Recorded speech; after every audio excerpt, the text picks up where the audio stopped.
Hi, I'm Amanda, the Ever Hopeful Gardener, and today I'm going to upgrade my DIY worm bin to a much larger worm bin.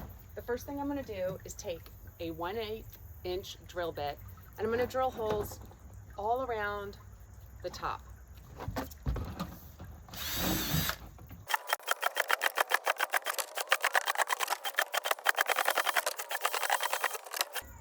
I've done my holes about 1 inch apart, and this is just so that there is air in the bin for the worm.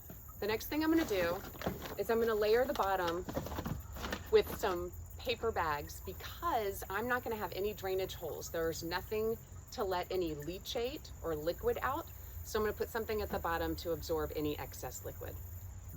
Next, I'm going to add a base layer of sifted potting mix, compost, and some of the soil from my garden.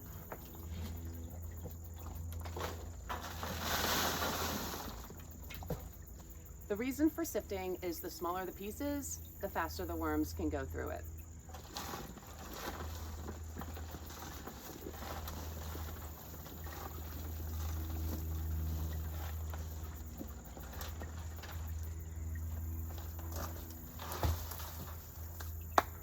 So here's what the bin looks like so far. Just a brown paper bag and a base layer of, not technically soil, but you get the drift. Next, I'm going to add a layer of browns. It's fall here, and I've gone ahead and collected some leaves from my yard, and I'm going to try and break them up as much as possible because, again, smaller pieces, easier for the worms to go through.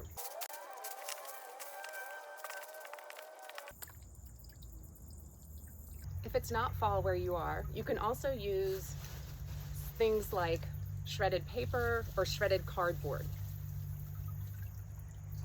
Now it's time for some greens. I've got my kitchen counter scrap bucket, and I'm going to add in some lettuce. And as I go, again, I'm going to break things up into small pieces, make it easier for the worms.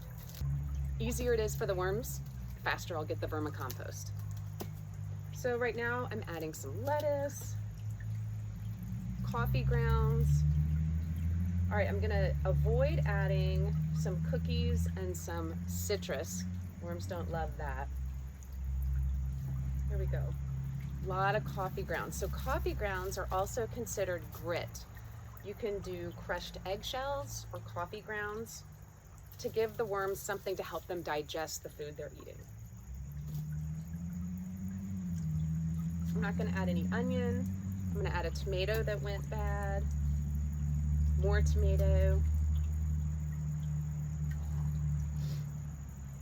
Oh, here's some asparagus ends. Add those.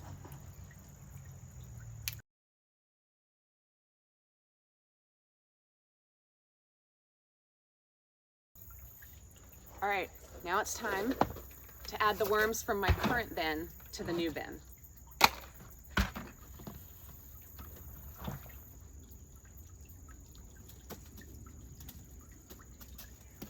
My current bin is admittedly a little wet, so I'm hoping having all this extra space will help things dry out a bit.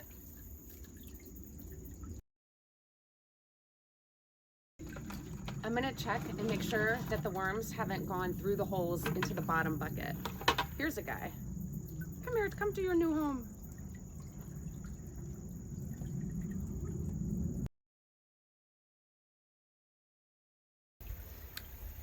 The liquid from my old bin is going to go in the compost pile. I'm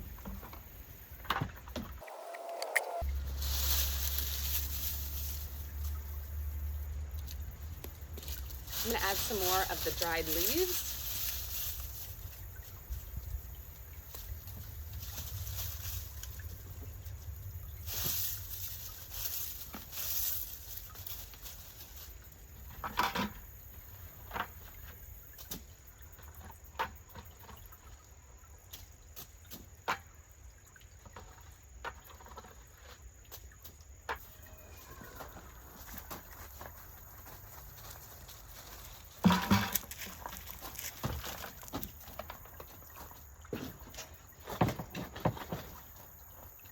I'm going to do another layer of the compost garden soil.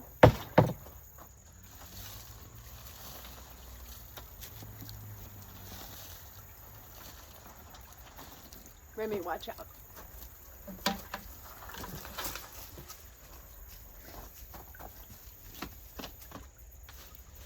I'm gonna add some shredded paper because I didn't collect quite enough leaves.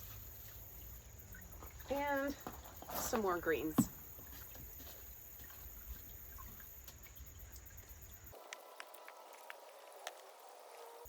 Some common questions are whether or not to add full eggshells to your worm bin. I choose not to. Instead, I put them in the blender and blend them up so that it will serve as grit for the worms.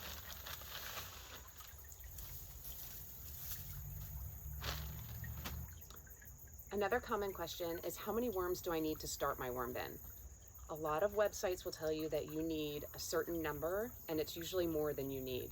I started out with 250 red wigglers, and that has been plenty because worms like to procreate. They will have lots of babies, and you'll be able to share them with friends, add another worm farm to your setup. You only need 250 to start. The last thing I'll do before putting the lid on is add some cardboard. It just makes the worms feel nice and protected.